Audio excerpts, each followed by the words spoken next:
Welcome to the Derby Debrief from RamsTV, live from Pride Park Stadium. I'm Bradley with former Derby skipper Shaun alongside. Here to reflect on what does feel like a missed opportunity for Derby County this afternoon. The Rams held to a 2-2 draw by Shrewsbury. Derby led 2-0 at half-time. Hayden Roberts with a screamer, David McGoldrick with his 19th of the season. Before the visitors fought back after the break, a free kick made it 2-1 just 2 minutes after half-time. A penalty levelled at 2-2. They had a couple of chances to win. Shaun, Derby had chances to win as well, but there is a sense of frustration, I think, after that one. Yes, frustration and disappointment. If you think where we were at half-time, 2 wonderful goals, both very individual, and how they were scored. You get that one just before half-time, and how many times at Pride Park have you seen us get the second goal, and that just eases any sort of pressure and tension within the ground, and we go on to be very comfortable over the course of 90 minutes. But that didn't happen this afternoon, and that's the disappointing thing. The character at times in the second half, when it was really up against it, when Shrewsbury were making it difficult, scored the goal, got the second, we had to hang in, and then we still had the chances to win the game over the course of the 90 minutes. So frustration, 2 points dropped. We had a wonderful opportunity to get you 3 points in, we didn't take it. I'm off the box in a moment, but let's get some reaction from the head coach. Here's Paul Warne. I think it's fair to say that Shrews will be happier with the point than us. We're disappointed in the dressing room. We all feel it. Like, it's 2 points we've dropped without a shadow of a doubt. I thought first half our play was excellent, pretty scintillating, created chances, didn't probably take as many as we would like, but went in at half time. And obviously, because I'm a lot older than everybody else in the dressing room, I've seen games like this. Second halves can be completely different, and you just can't let them get any enthusiasm, really. So a mistake for us to give away a free kick, and then it shouldn't go through the wall. That's hugely disappointing. And then obviously they got their tails up. So we had a 10-15 minute spell there where I thought we were poor. And we were. I'm not trying to hide behind it. I'm part of it. I'm not distanced myself from it. I thought we were poor for 10 or 15 minutes, and give away a penalty. I thought it was a bit simulated, to be honest. It didn't look like hardly any contact, but if there's contact in the box and the consequences, give away a penalty. They had one more chance where I thought Joe made a good save, and then after that it was all us again, and we created a plethora of really good gilt-edged chances that we didn't take. And in the end, I don't think a draw was a fair result. I thought we were the better team, but I'm biased and I need to watch it back. But generally, I'm disappointed that we had that 10 or 15 minute spell. That's the truth. But the other 75 minutes, I thought we were pretty good. You scored some very timely goals this season. How important was the timing of Shrewsbury's first goal coming right after half-time, just to sort of change the complexion and the feel of things? Yeah, well, yeah. So it's a big thing in the same way us scoring just before half-time. I could hear their manager talk to his team at half-time as I was walking up, so I told the lads there'd be a massive response, made changes. And we probably didn't start the second half as aggressive as we would like, and then they get a goal. Like, I've played for years, and I know what it's like when you're in the team and you get a goal and you think, well, here we go, we've got that ascendancy, and like, games flick on literally the smallest detail. And I say that all the time, like, everything matters, every tackle you do, and sometimes, as ugly as it is, you just have to put your foot through the ball. There's no point taking a risk unnecessarily. And I just think, whenever we did make a mistake today, we got punished. Well, apart from one where Joe made a great save, but overall, I'm really mixed, because I'm hugely disappointed that we dropped 2 points, but I'm really proud of 80% of our play. It was just we didn't probably manage the game in that rough period well enough to come away with all 3. I just want to ask about Hayden Roberts. Not his first goal, but his first at Pride Park, and it was a terrific finish.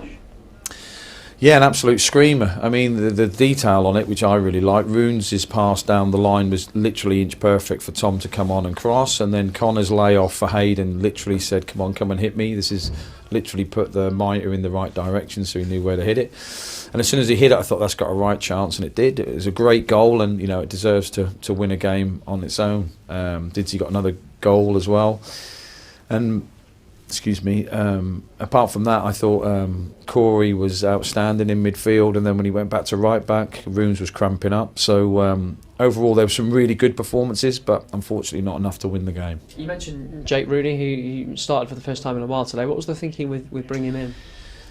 Well, I knew that from what we'd watched and know, and that we knew that Shrewsbury would be, trying to win free kicks, throw-ins, corners. They're the best or second best in the league for set-piece goals from corners. We just thought it would give us a little bit more bite. Having Runes is, we're not a big physical team, quite obviously, so just thought playing Runes at right back, he's trained really well, and I've said to him on numerous occasions he's been 19th man, but it doesn't mean that you're not close. You're closer to the team than you think, and I thought his performance was really good.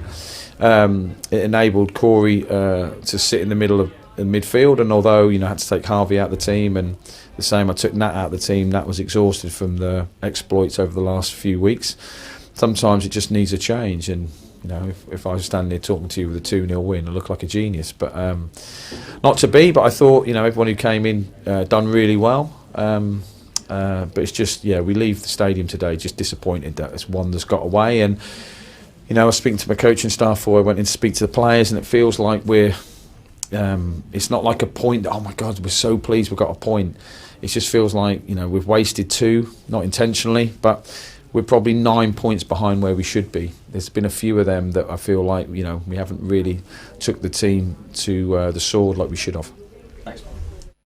Paul Warne there. 9 points, by the way, would have Derby just a point behind Plymouth in the race for the second automatic promotion position. I know you can sort of go back through the season, Shaun, and look at games here and there, but on today, classic game of 2 halves. Derby really good first half, scored 2 different but very good goals, and you thought they were probably on course at that point, didn't you?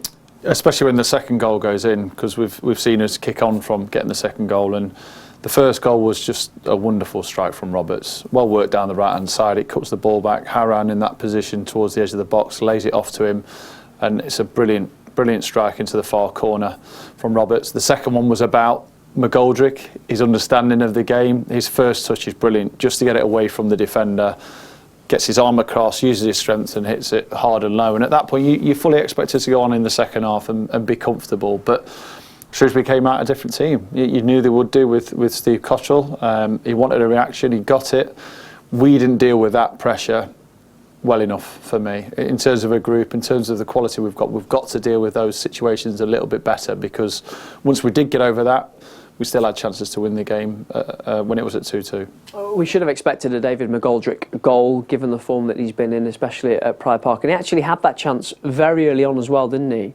He did, with the header, which was unlike him to miss. Didn't even test the goalkeeper. But you knew that if he's missed one, he wouldn't do it again. And how he took the second, he was brilliant. So there was, throughout the 90 minutes, there were opportunities. Dobbin had the chance with the header where he directs it back towards the keeper rather than going towards the far post. That we had good situations where we lacked that little bit of quality. But you still look over the course of 90 minutes and we suffered for 10-15 minutes. We didn't do enough of that, but the rest of it, we should have won the game. Shrewsbury scored at a good time just after the break.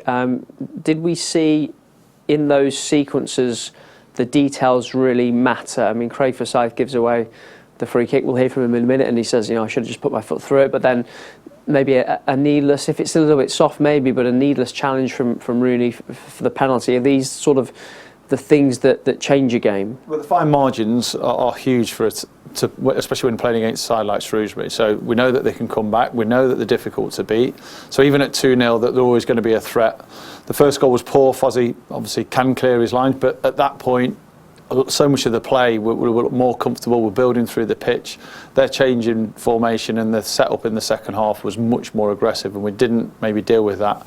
My gripe with the first goal is the wall. It was Fozzie's mistake. He makes obviously a foul on the edge of the box. The wall is there to protect the goalkeeper, to protect the space where the goalkeeper can't get across. And it was waist height. 2-3 players turned the back. Not for me. For a wall, you have to do better and give the goalie a chance. And that just lifted them. You heard the change in the crowd, the noise within the ground. The second goal was a penalty all day long. There's no doubt about it. You put your arms up and you give a little shove to an attacker that's going to try and meet a ball in the box. It's a penalty all day long, and he never looked in doubt when he stepped up to take it. Do you consider it a missed opportunity today? It is. You can't be 2-0 up at home with the home form that we have, with how we've performed in front of these fans week in, week out, to say it's not a missed opportunity. You have to credit Shrewsbury for coming back into it, but it's a missed opportunity. We all know it. We can all admit it. We can all be frustrated with it. But the part of moving on is learning and making sure it doesn't happen again. But those little moments, those 10, 15 minutes, I'm looking to see more. If you want to get in the top 6, and if you do get in the top 6, the games that you're competing in are going to be tight. They're going to be close, and they're going to be based on moments in the game. And that 10, 15 minutes was the disappointing part of today. And Craig, Forsyth reached a milestone today, 10 years at Derby. Thoughts on that coming up, but first his reaction to today's game. Definitely 2 points dropped. I think we were so comfortable in the first half, created lots of chances, could have scored a few more, didn't really let them into the game at all, and then second half it was completely different. We didn't start properly. I should just put my foot through it on the halfway line, and then the free kick, it obviously goes through the wall, and it gives them the momentum and the lift that they were after. And for 10-15 minutes we were under the cosh really, and they get a penalty, and then it's 2-2, and they're quite happy to go back to sitting in, and we still had chances, but we didn't take them, so it's 2 points dropped. How important was that 15-20 minute spell? Is that really where the game got away from you? Yeah, I think so. I think obviously coming out at half time we knew there would be a reaction from them, and they changed shape, but it still shouldn't detract from us being at home and being able to control the game, and we didn't do that, and it got away from us and conceded 2 poor goals for us, and that's cost us. And a shame, because you scored 2 very good goals first half, particularly Hayden's great strike. Yeah, 2 great goals, and as I say, we could have had a couple more maybe, but yeah, we didn't push on after half time, and as I say, the start wasn't good enough, and that's what cost us. Do you feel like it's a missed opportunity? I mean, I know every point is vital at this stage. Yeah, definitely. I think it's the changing room's down in there, but we've got another big one on Tuesday, so we've got to pick ourselves up and recover and go again for a big game on Tuesday. And for you, 10 years to the day that you first joined the club, I know you'll be disappointed with the result, but can you sort of separate the two emotions? How proud are you of the 10 years? Yeah, it obviously would have been a lot better day if we'd won and got 3 points, but it's probably something that tonight maybe you sit back and realise, but just now it's just disappointment about the game. But I'm sure once, as I say, tonight, tomorrow, sit down and think about it, and it's definitely something that I'll be very, very proud of. Thanks for your time. Derby's captain today, Craig Forsyth, with his reaction to today's game. Results from elsewhere in League One. A couple of decent results for Derby. In the early game, Bolton were held at Morecambe, and Barnsley drew at Bristol Rovers as well. But the top 3 are won. Ipswich thrashing Burton at Portman Road, Plymouth beating Charlton, Sheffield Wednesday getting the better of Peterborough. The top 2 both getting their goals in the second half in those games. It means that the gap between Derby and the leaders, and both the top 2 in fact, has grown once again. Derby 10 points off Plymouth going into Tuesday's game at Home Park, and 13 behind Sheffield Wednesday. Now the gap to Wycombe, as you were, Shrewsbury get a point closer to the top 6. At the bottom, not a great deal has changed. Morecambe and Kingdom's Cambridge and Forest Green drift now at the bottom of the table. That's all from us. If you want more reaction, it's on the website for you, dcfc.co.uk. We are back Tuesday. For now, from me, Barks, and the team. Bye-bye.